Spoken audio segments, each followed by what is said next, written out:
పెద్దలు ముద్రగడ పద్మనాభం గారి యొక్క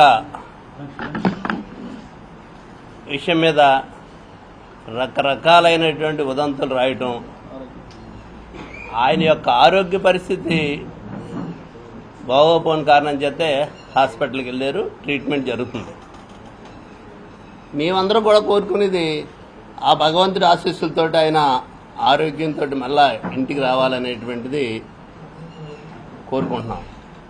దీంట్లో కొంతమంది మాట్లాడేటప్పుడు దుర్మార్గమైనటువంటి విషయంగా మాట్లాడుతూ పద్మనాభం గారి గురించి రకరకాలైనటువంటి కామెంట్స్ చేస్తూ రాజకీయంగా విమర్శించండి, మేము ఇబ్బంది పడం.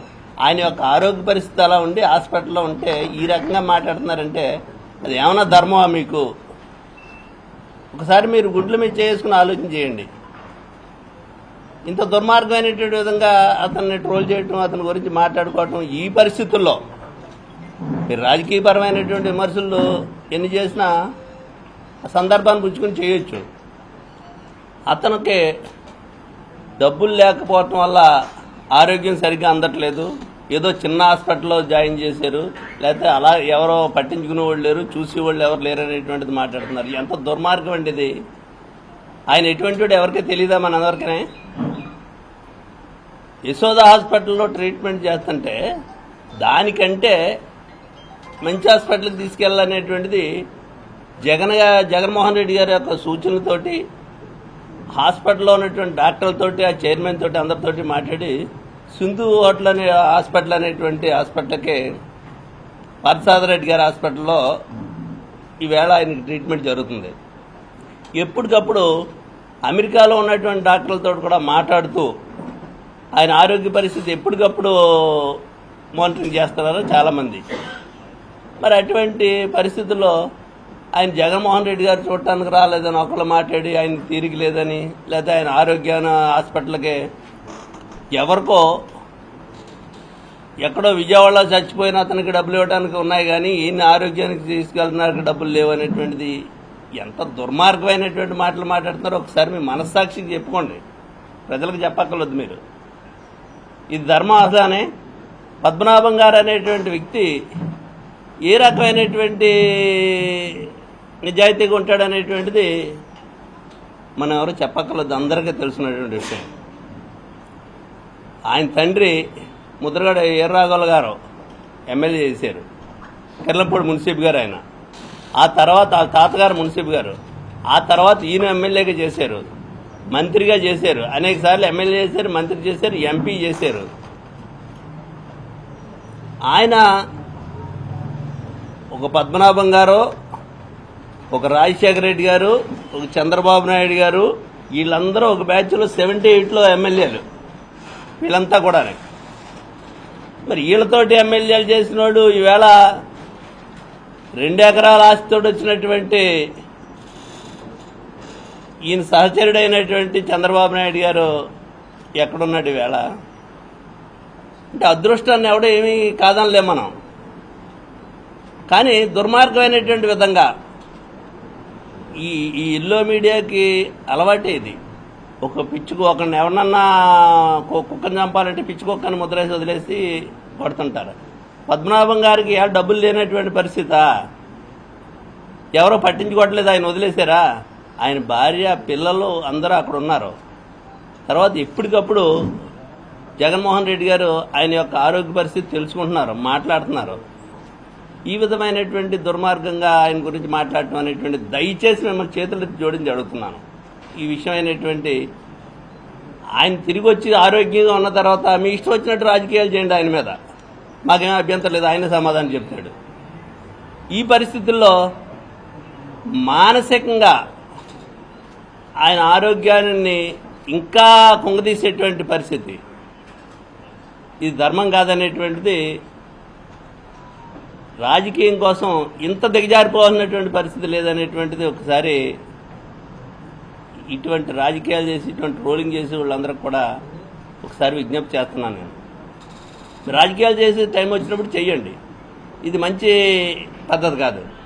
దయచేసి ఆయన ఆరోగ్యంగా ఉన్నాడో తొందరగా ఇంకా ఆరోగ్యంగా కోలుకొని ఇంటికి రావాలనేటువంటిది మనం అందరం కూడా కోరుకుందాం.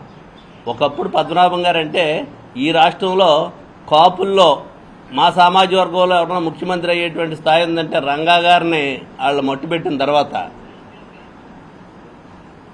రంగా గారిని ఈ రాష్ట్రంలో ఎప్పుడైనా ఇటువంటి వ్యక్తి ఉంటే ఈ రాష్ట్రానికి ముఖ్యమంత్రి అవుతాడనేటువంటి ఒక దూరదృష్టితో ఆలోచించి ఎప్పుడో మా ఆశల మీద నీళ్లు జల్లారు వాళ్ళు. ఆ తర్వాత ముద్రగడ పద్మనాభం గారు ఈ రాష్ట్రంలో ముఖ్యమంత్రి అయ్యేటువంటి స్థాయికి వెళ్ళినటువంటి వ్యక్తి. ఎక్కడ ఏ విధమైనటువంటి అవినీతి కానీ ఆయన చెయ్యి ఇలాగే ఉందో తప్పితే ఇలా చాచినటువంటి వ్యక్తి కాదు ఆయన. మరి అటువంటి పరిస్థితుల్లో ఈ రకంగా ట్రోల్ చేయటం అంటే ఎంతవరకు ధర్మం అనేటువంటిది ఒకసారి మీరు ఆలోచన చేయండి. ఈరోజు మేము వెళ్తా ఉన్నప్పటికీ కూడా మేమందరం కూడా వెళ్ళాలనేటువంటిది అనుకుంటున్నాం. కానీ మీరు ఎవరు రావద్దు అనేటువంటిది అక్కడ హాస్పిటల్లో డిస్టర్బెన్స్ ఉంటుంది అనేటువంటిది చెప్పడం వల్ల మేమందరం వెళ్ళకపోతున్నాం. ముఖ్యమంత్రిని ఈ ముఖ్యమంత్రి గారికి తెలీదా? ఈ ముఖ్యమంత్రి గారు అనేక సార్లు ఆయన సహచరుడు ఇద్దరు కలిసి పనిచేసినటువంటి వ్యక్తి. ఈయన ఎమ్మెల్యేగా ఉండగా ఈ రాజ్యం ఉన్న ముఖ్యమంత్రి గారు ఎమ్మెల్యేగా ఉండగా పద్మనాభం గారు ఆ కేబినెట్లో మంత్రిగా ఉన్నాడు 85లోని 83లోని కూడా. మరి ఆయన్ని ఈ రకంగా చిత్రీకరించి మాట్లాడటం అనేటువంటిది ఈ రాష్ట్రంలో మా సామాజిక వర్గానికి సంబంధించిన వాళ్ళే కాదు అనేక మంది ఆయన అభిమానులు ఉన్నారు. ఆయన ఆరోగ్యం బాగోవాలని కోరుకునే వాళ్ళు ఉన్నారు. దయచేసి ఇటువంటి ప్రచారాన్ని మానుకోవాలనేటువంటిది మీ అందరికీ కూడా విజ్ఞప్తి చేస్తూ మనవి చేస్తున్నాను నేను. ఇక రెండో విషయానికి వస్తే కన్నబాబు గారు చెప్తారు కులాల చుట్టూ రాజకీయాలు తిరుగుతున్నాయనేటువంటిది, కుల ప్రస్తావన అనేటువంటిది ఒక పవన్ కళ్యాణ్ గురించి మాట్లాడుతున్నారు. పవన్ కళ్యాణ్ గారి గురించి అంటే నా ఇంట్లో మీటింగ్ పెట్టాను కాబట్టి దాని గురించి చెప్పాల్సినటువంటి సందర్భం వచ్చినట్టు ఒక మాట చెప్తున్నాం. ఎవరో కూడా ఆయన గురించి ఒక మాట కూడా మాట్లాడలేదు. పాలసీల మీద, అక్కడ జరిగేటువంటి విధానాల మీద, ఈ ప్రభుత్వంలో జరిగేటువంటి ఏ అయితే హామీలు ఇచ్చారో ఏం జరుగుతున్నాయో వాటి మీద చర్చించాం. మీరే మాట్లాడుకుని మీరే తీసుకొచ్చి ఈ కులాన్ని చుట్టూ తిప్పుతున్నటువంటి పరిస్థితి. దయచేసి అన్ని రాజకీయ పార్టీలు, మా రాజకీయ పార్టీలో ఉన్న వాళ్ళకి మేము చెప్తున్నాం, మీకు కూడా మనం చేస్తున్నాం. ఈ కూటమిలో ఉన్నటువంటి కాపు నాయకులకి రాజకీయంగా ఈ సామాజిక వర్గానికి మేలు చేయడానికి మా ప్రయత్నం మేము చేస్తున్నాం, మీ ప్రయత్నం మీరు చేయండి. అంతేగాని దయచేసి ఈ రకంగా కులాన్ని తీసుకొచ్చి రోడ్డు మీద పెట్టేటువంటి ఆలోచన అనేటువంటిది ఒక రాజకీయ పార్టీగా చేసినటువంటి ప్రయత్నం. అది దాంట్లో ఎవరిని విమర్శించలేదు, ఎవరిని తప్పు చేయలేదు. దానివల్ల మీ హ్యాండ్స్ స్ట్రెంగ్తన్ అవుతే ఇంకానే ఆ పార్టీలో మీరు దెబ్బలాడటానికి, మాట్లాడటానికి, ఈ సామాజిక వర్గానికి ఈ మేలు జరగాలని అడగటానికి కూడా మీకు కూడా ఒక అవకాశం వస్తుంది అనేటువంటిది కూడా మా తాలూకా అభిప్రాయం. మేము చెప్తే ఎలాగా వాళ్ళు చేసే పరిస్థితి ఉండదు. ప్రభుత్వంలో భాగస్వామ్యంగా ఉన్నటువంటి మీరు మాట్లాడటానికి కూడా ఒక అవకాశం వస్తుంది అనేటువంటిది. కులాల చుట్టూ మాట్లాడుతున్నారు, కులాల దరిద్రం, కులాల గురించి మాట్లాడొద్దు అంటున్నారు. ఈరోజు ఇప్పుడే కన్నబాబు గారు ఇందాక చెప్తున్నారు, ఈరోజు ఎక్కడో ఒక మీటింగ్లో మాట్లాడుతూ ఒక ముఖ్యమంత్రిగా ఈ రాష్ట్రంలో ఉన్నటువంటి ముఖ్యమంత్రి గారు మాట్లాడుతూ విజయవాడలో జరిగినటువంటి కేసు గురించి కులాలు మాట్లాడొద్దని మీరే చెప్తారు. మా పవన్ కళ్యాణ్ గారు చెప్పారు కులాల గురించి మాట్లాడొద్దు, దరిద్రం పోదా అని. ఎక్కడో మాట్లాడుతూ ఒక సీఏ కాపు, చనిపోయినటువంటి వ్యక్తి కాపు, పవన్ కళ్యాణ్ గారు కాపు అనేటువంటిది ఎవరు మాట్లాడుతున్నారు? ఇది ఈ రాష్ట్ర ముఖ్యమంత్రి గారు ఫంక్షన్లో ఎక్కడికో కార్యక్రమంలో వెళ్ళి మాట్లాడినటువంటి విషయాలు. ఇది ధర్మమా ఆయనకి, ఆయన స్థాయికి? మీ ఆత్మ పరిశీలన చేసుకోండి. పవన్ కళ్యాణ్ గారు మీకు కూడా చెప్తున్నాం, కులాల గురించి మాట్లాడొద్దని చెప్తున్నారు. మేమెవరో కులాల గురించి మాట్లాడలేదు, ఇది ఎవరు మాట్లాడారో ఒకసారి మీరు పరిశీలించండి. తీరికి తీసుకొచ్చి మా మీద బురద జల్లేటువంటి కార్యక్రమం చేస్తున్నారు. దయచేసి ఈ రాష్ట్ర ప్రజలందరూ కూడా జరిగేటువంటి కార్యక్రమాలు ఏ విధంగా దీన్ని కులాల చుట్టూ తిప్పుతున్నారు అనేటువంటిది పదే పదే మీరే మాట్లాడుతున్నారు, మీరే సమాధానం చెప్తున్నారు, మీరే తిడుతున్నారు మళ్ళీ. దయచేసి ఈ విషయాలన్నీ కూడా రాష్ట్ర ప్రజలు గమనించాలనేటువంటిది విజ్ఞప్తి చేస్తున్నా.